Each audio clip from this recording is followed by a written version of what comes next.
Good morning. भाई हम adsorption के बारे में पढ़ रहे थे, तो हम पढ़ेंगे बेटा mechanism of adsorption.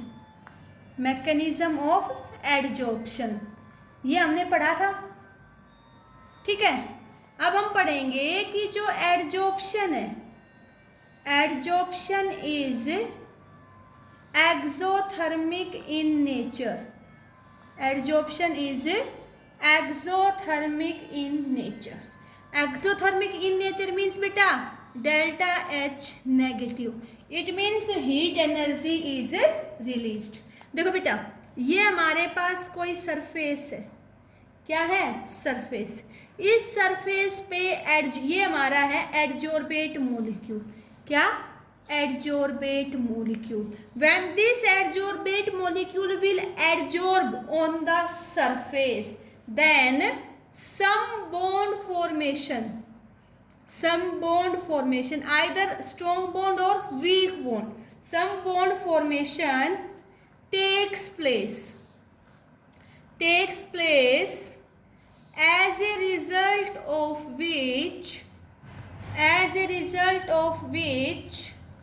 heat energy is released. It means बेटा डेल्टा एच क्या होगा? नेगेटिव। डेल्टा एच नेगेटिव होगा। ओके, अब हम इसका थर्मोडायनेमिक प्रूफ पढ़ेंगे। क्या पढ़ेंगे? Thermodynamic proof. ठीक है बेटा, तो अब हम किसके बारे में बताएंगे? एंट्रोपी के बारे में। किसके बारे में? एंट्रोपी। दूसरा फैक्टर क्या होगा? एंट्रोपी। एंट्रोपी क्या होती है? It is the measure of randomness in the system. देखो बेटा, ये हमारे पास सरफेस है, ये हमारे पास एडजॉर्बेट के मॉलिक्यूल है, ठीक है। इस टाइम ये मॉलिक्यूल फ्री है। इट मीन्स इनकी रैंडमनेस ज्यादा है। इट मीन्स एंट्रोपी ज्यादा है।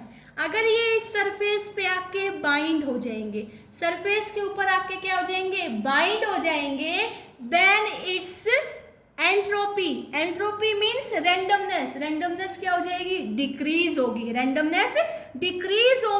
And it will loss energy. तो यहाँ से डेल्टा एस भी क्या होगा? नेगेटिव हो जाएगा।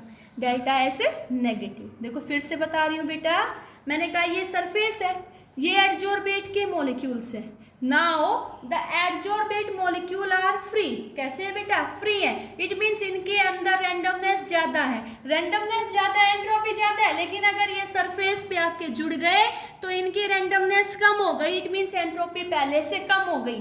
तो यहाँ से हमारा डेल्टा एस कैसा होगा? Negative. And we know that for adsorption to be spontaneous,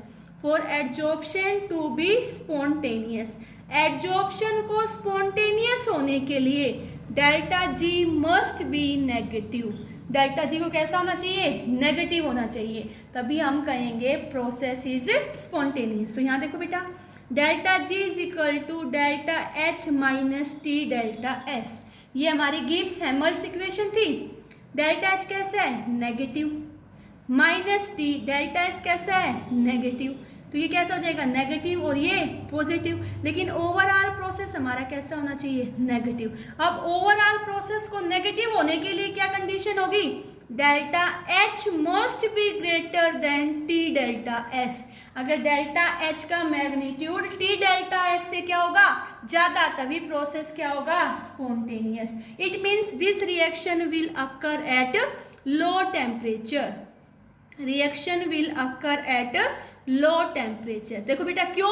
अगर हम टेम्परेचर बढ़ा देंगे तो टी डेल्टा एस बढ़ जाएगा, मीन्स कैसा आ जाएगा? ये पॉजिटिव, और प्रोसेस क्या हो जाएगा? Non spontaneous. लेकिन हमें पता है एडजॉर्प्शन कैसा होता है? स्पॉन्टेनियस। तो डेल्टा जी कैसा आना चाहिए? Negative. For delta G to become negative, तो यहाँ डेल्टा एच का मैग्नीट्यूड क्या होना चाहिए? टी डेल्टा एस से ज्यादा होना चाहिए। ठीक है बेटा, समझ आया ये? अब देखो, मैं तुम्हें एक क्वेश्चन करवाती हूँ। मैंने तुम्हें कहा although during adsorption entropy decrease, मैंने तुम्हें बताया एडजॉर्प्शन में एंट्रोपी क्या होती है, डिक्रीज होती है, means delta S must be negative, then it is spontaneous process. कि भाई यहाँ पे डेल्टा एस नेगेटिव है, मीन्स रैंडमनेस घट रही है, तब भी प्रोसेस हमारा स्पॉन्टेनियस है। ऐसा क्यों? तो बेटा हम यहाँ कहेंगे कि spontaneity of a process not only depends upon randomness. क्या कहेंगे कि for a process to become spontaneous its spontaneity does not depend only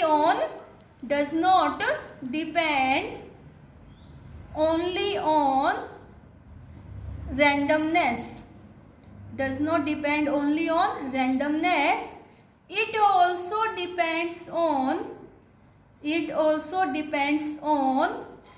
energy factor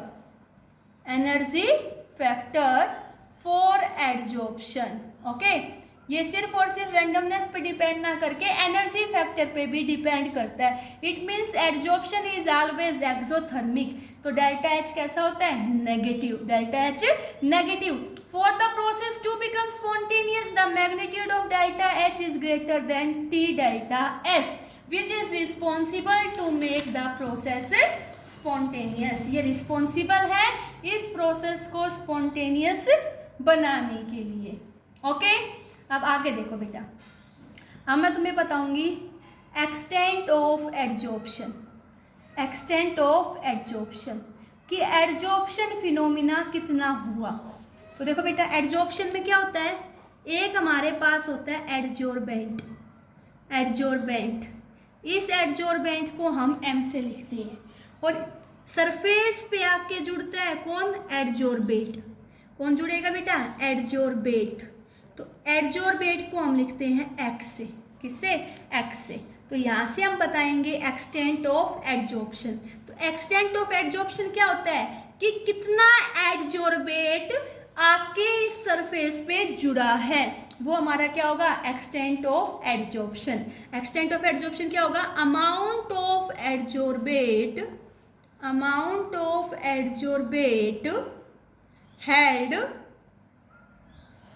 पर ग्राम ऑफ एडजॉर्बेंट। कि इस एडजॉर्बेंट पे कितना एडजॉर्बेट आके जुड़ा है। तो इसको हमने एडजॉर्बेट, एक्सटेंट ऑफ एडजॉर्प्शन क्या लिखेंगे, एडजॉर्बेट की अमाउंट एक्स और एडजॉर्बेंट एम। तो एक्स अपॉन एम, ये हमारा क्या हो गया, ये हमारा हो गया extent of adsorption.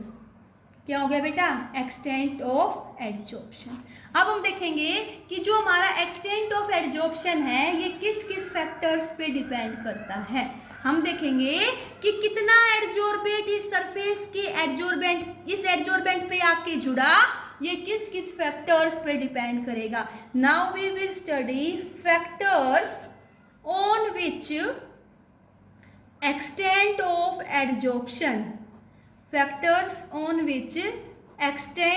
Adsorption depend. बेटा एक्सटेंट ऑफ एडजॉर्प्शन को किससे लिखेंगे, एक्स अपॉन एम से।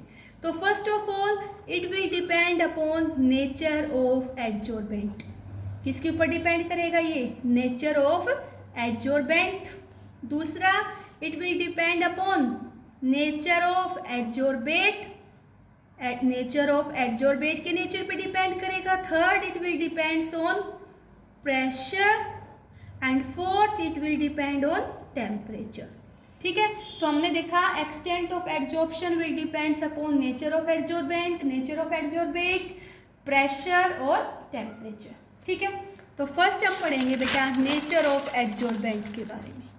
इसके बारे में पढ़ेंगे फर्स्ट, नेचर ऑफ एडजॉर्बेंट, कि how extent of adsorption will depends on nature of adsorbent. बेटा देखो, हमें पता है as surface area increase extent of adsorption increase. जितनी जल्दी सरफेस एरिया बढ़ेगा उतना ज़्यादा एक्सटेंट ऑफ एडजॉर्प्शन होगा। ठीक है बेटा, अब बात आती है कि हम कैसे एक्टिवेट करेंगे एडजॉर्प्शन को इंक्रीज करने के लिए। फर्स्ट बेटा, divide the adsorbent into small pieces. हम एडजॉर्बेंट को स्मॉल पीसीस में तोड़ेंगे, as a result of which surface area increase. क्या हो जाएगा बेटा? Surface area increase. Surface area increase means extent of adsorption increase. क्यों? जितना ज्यादा सरफेस होगा उस सरफेस पे उतनी जल्दी एडजॉर्बेट आके जुड़ेगा, और जितना जल्दी एडजॉर्बेट जुड़ेगा उतना ही ज्यादा एक्सटेंट ऑफ एडजॉर्प्शन होगा। दूसरा, by making the surface rough. बेटा देखो, एक तो हम एडजॉर्बेट के सरफेस को क्या कर दे? रफ कर दे। रफ कर देंगे मीन्स बेटा उसके ऊपर उतनी जल्दी एडजॉर्बेट आके अटैच्ड होगा।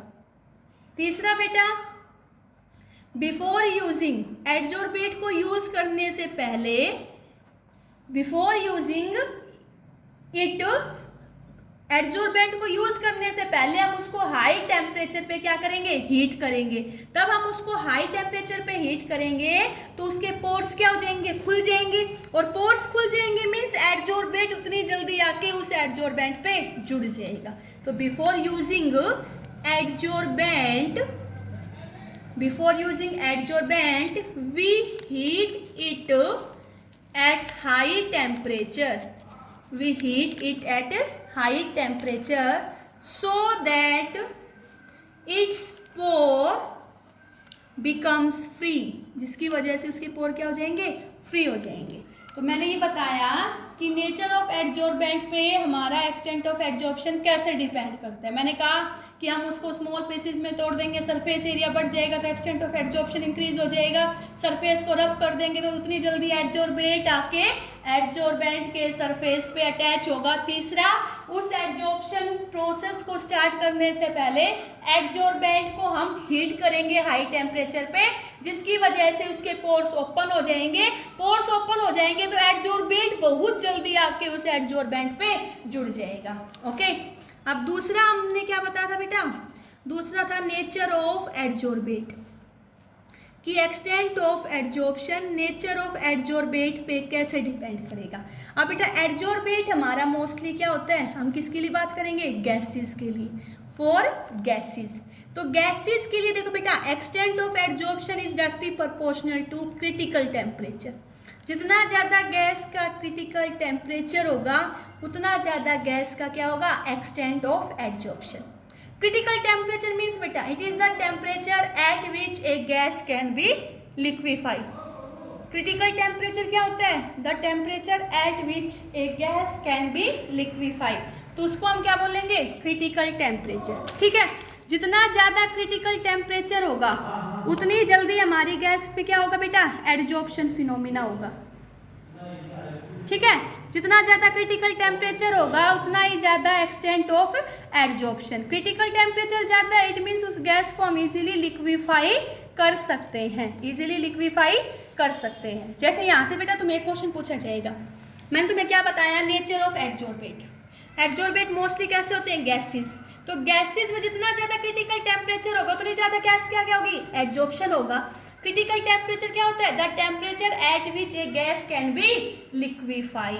ओके, जैसे मैंने क्वेश्चन दिया तुम्हें, out of NH3 and CO2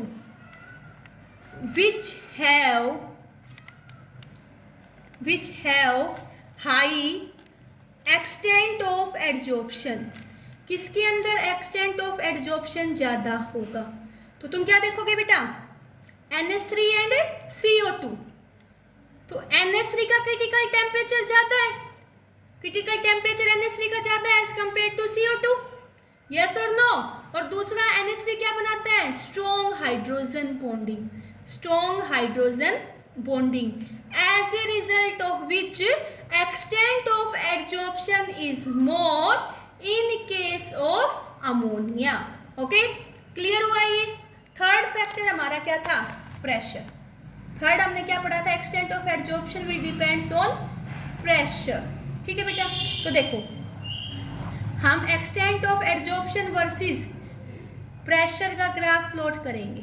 ठीक है, तो यहाँ से हमें क्या पता चलेगा कि जैसे जैसे प्रेशर इंक्रीज होगा तो हमारा एक्सटेंट ऑफ एडजॉर्प्शन इंक्रीज होगा। स्टार्टिंग में क्या होगा? Increase, but after some time it becomes constant, और कांस्टेंट होने के बाद प्रेशर चेंज करने से एक्सटेंट ऑफ एब्जॉर्प्शन पे कोई भी इफेक्ट नहीं पड़ेगा। ठीक है बेटा, ये हम नेक्स्ट वीडियो में पढ़ेंगे।